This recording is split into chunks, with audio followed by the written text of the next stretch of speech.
En el umbral de un nuevo siglo, hoy hacemos una retrospectiva de la historia nacional. Recorramos juntos los hitos del siglo XX con sus principales hechos y protagonistas.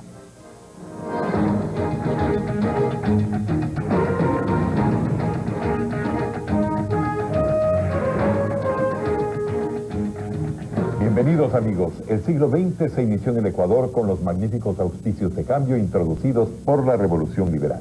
El anhelo del país era forjar una verdadera democracia, pero los hechos fueron distintos a lo largo de estas décadas. El orden democrático fue transgredido una y otra vez.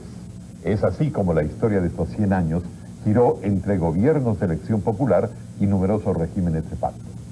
Revivamos sucintamente los eventos políticos que marcaron al Ecuador del siglo XX, entre la democracia y las dictaduras.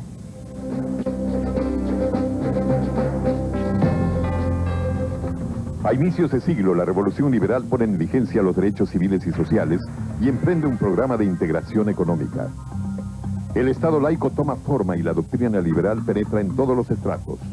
Lastimosamente sobreviene una crisis económica profunda, cae la exportación cacaotera y la moneda se devalúa sucesivamente. La pobreza acosa por todos los lados y los mecanismos democráticos se vuelven insuficientes para controlar una crisis que beneficia a los especuladores y a los detentadores del poder político. Surge entonces la dictadura militar con la Revolución Juliana de 1925. Los militares julianos detienen así los abusos de lo que llamaron la plutocracia de banqueros y comerciantes, hasta que en 1926 es Isidro Ayora quien, tras asumir el poder, fortifica la modernización del aparato estatal. ¿Son las dictaduras necesarias para las transformaciones políticas y económicas? Al presidente Ayora le suceden varios interinazgos, pero sus reformas quedan. El nivel de organización estatal alcanzado le permite al país cierta estabilidad. Surge entonces el populismo arrasador de José María Velasco Ibarra, quien asume el poder en 1933. Pero cae poco después en su primer intento dictatorial, y el arbitraje militar se impone nuevamente. En las dictaduras de Federico Páez y Alberto Enríquez Gallo se promulgan varias reformas consideradas de izquierda, como el Código del Trabajo, la Ley de Cooperativas y la Ley de Comunas, mientras se consagran derechos para las clases populares. Muchas veces se había venido debatiendo sobre leyes en décadas anteriores y no se llegaba, por la falta de consenso dentro de los congresos, a que esas leyes fueran aprobadas. Las dictaduras fueron más expeditas. Pero un factor externo, la invasión peruana de 1941, marca una nueva etapa de inestabilidad. Ecuador pierde la mitad de territorio que había reclamado históricamente, lo que debilita al presidente Carlos Alberto Arroyo del Río, y el pueblo derroca al gobierno en la jornada que se llamó La Gloriosa del 28 de mayo de 1944. Velasco Ibarra recibe el poder, pero cuando el país esperaba cambios de corte socialista, Velasco da un autogolpe propiciado por su ministro de gobierno, Carlos Guevara Moreno, y anula la Constitución reformista de 1945. Poco después cae derrocado por su ministro de Defensa. Suceden dos interinazgos que tranquilizan al país, los de Mariano Suárez Ventimilla y Carlos Julio Arosemena Tola. ¿Cuánto tuvieron que ver entonces las cúpulas partidistas y gremiales en la inestabilidad política y económica? La clase política tiene mucho que ver en esto, aunque no es la responsable de situaciones estructurales. Yo creo que sí, que el poder político del Ecuador en gran parte ha obedecido a los grupos de interés, y estos grupos de interés no han tenido el suficiente patriotismo para renunciar a fondo a sus intereses y trabajar por el bien público. Naturalmente hay excepciones, ¿no?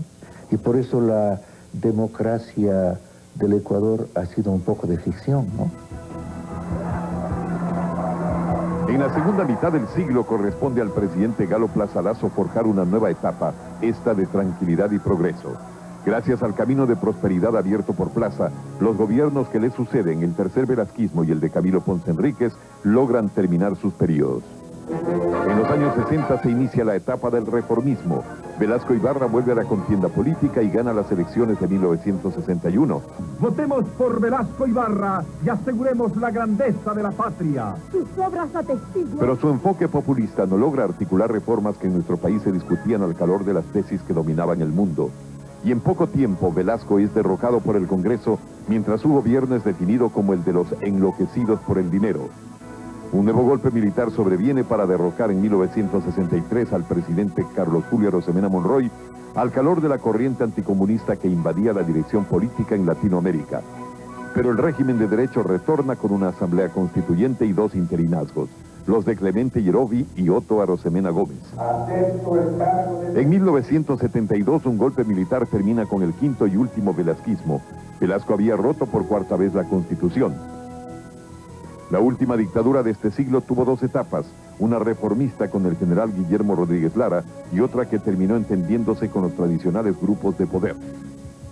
Pero las Fuerzas Armadas terminaron forjando el retorno a la constitucionalidad. El pueblo aprobó una nueva constitución en 1977 y un año después Jaime Roldós asume los destinos de la nación como el primer presidente de la nueva era democrática. Pueblo ecuatoriano. Lo demás es historia nueva, la historia de un esquema que no ha cambiado. ¿Han terminado acaso las dictaduras en el país? No, si es que realmente no hay un cambio institucional que posibilite el gobierno, tarde o temprano van a venir dictaduras. Y yo creo que en este tiempo no han venido dictaduras simplemente porque las circunstancias internacionales no lo permiten. Yo le deseo al país un futuro de democracia, pero eso no implica solamente que haya un sistema constitucional vigente, sino que las raíces de la dictadura, las raíces de la crisis y el conflicto desaparezcan. Es decir, si superamos las bases fundamentales del subdesarrollo, creo que podremos tener una democracia real. La continuidad democrática alcanzada en los últimos 20 años ha sucumbido, en cambio, ante una permanente y dañina pugna de entre las funciones del Estado. La pugna de poderes, eso es lo que ha convertido al Ecuador en víctima del canibalismo político.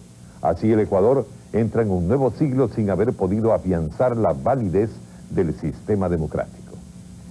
Pero al Ecuador del siglo XX no le faltaron grandes líderes para abrir caminos de progreso y guiar al pueblo con intuición y patriotismo. Así es, cuando volvamos veremos a las personalidades más influyentes del siglo que será. ¡Viva la patria! Y también haremos homenaje a las grandes pioneras, aquellas que ampliaron los horizontes de la mujer ecuatoriana.